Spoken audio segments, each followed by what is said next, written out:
go, there's another one.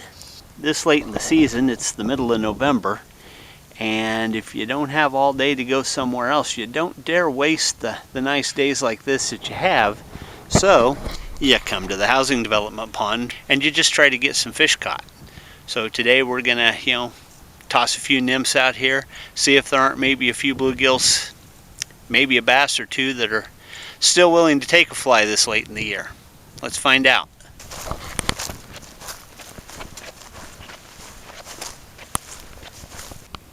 So it's not real cold today. In fact, for November it's pretty warm, but the water is cooling down. So I figured we'd start out here on the face of the dam of the pond, and I don't know how well you can see into the water, but it's pretty darn clear water, fairly deep.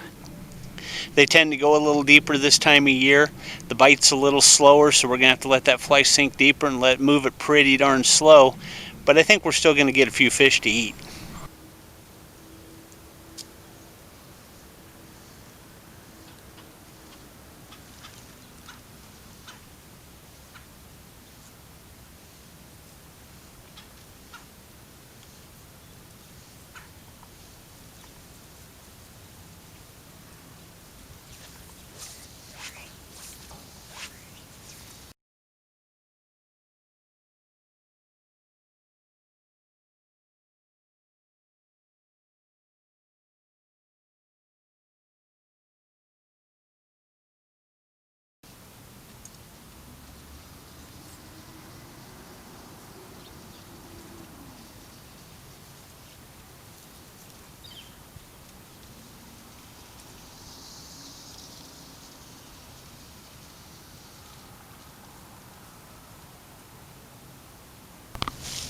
Alright, well, we've been tossing this top fly here, this little nymph, which is kind of a go-to during the summer, but this late in the fall doesn't look like it's doing as well. So we're going to switch it up and we're going to go with this little hare's ear here and see if something a little subtler doesn't get a little better takes.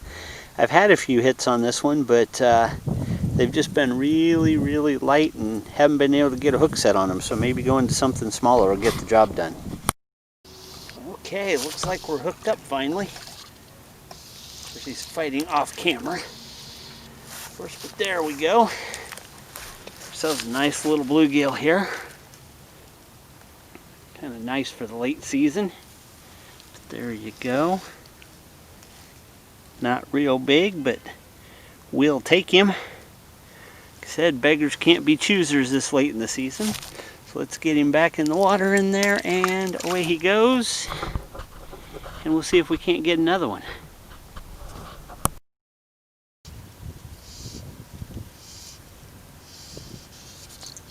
There we go, there's another one. Still nothing huge, but not bad. Get him up over this moss here. And land him and salad and an entree here. Get the vegetables off of him here real quick and we'll give you a look. Looks like switching up to that hare's ear is making the difference. Pretty little fall bluegill here, if I can get the hook out of his mouth. There we go. Nice looking, good color. Kind of see why they call them bluegills there, with that blue on the gill still showing really good this late in the year. But we're gonna not keep him out of the water any longer than we have to, so we're gonna go ahead and get him back. There you go. All right. All right. Okay. Got another bluegill here. Took that same hare's ear nymph. And this time of year, they're biting pretty slow. You can barely even tell they're there. They're not hitting her very hard. They're not hitting her very fast. I've gone to a lighter leader because they are a little spookier this time of year. So I'm fishing about a 5X tippet on the end of the line. Got a 4-weight rod, and just dragging it by them as slowly as I can. And every once in a while, one of them picks it up, and then we get to have a little fun. Okay, so we caught a few fish in the spots along the dam. Wasn't too bad, but I'm looking at this spot over here that looks like it might be just a little bit better. It's kind of shallower, but I'm thinking with the sun we've got on the water right now, wondering if maybe we might have some more active feeders over there in that shallow water where it'll be warmed up a little more from the sun. We're going to head over there and kind of give it a shot. All right, of course it happened with the camera off, but finally got into a little nicer bluegill. This guy sucked down a little fly with a, we made a little fly change, switched up to kind of the same thing as a hare's ear, only with a barbell eye to get it down a little deeper, and a little bit of a chartreuse tail to get the fish's attention. And I'll tell you what, you can say what you want about these bluegills. A lot of people poo-poo them because they're relatively small, but there's a lot of fight in these guys. And they're active in a broad temperature range. Usually most years they'll be the first fish that I catch in the spring when the ice goes off. And very often they'll be the last fish I catch before it freezes up again in the fall. So well worth the trouble of chasing. And we'll get this guy back in the water real quick before he gets too tired of being up here in the air. Toss him out there past the moss and bye-bye.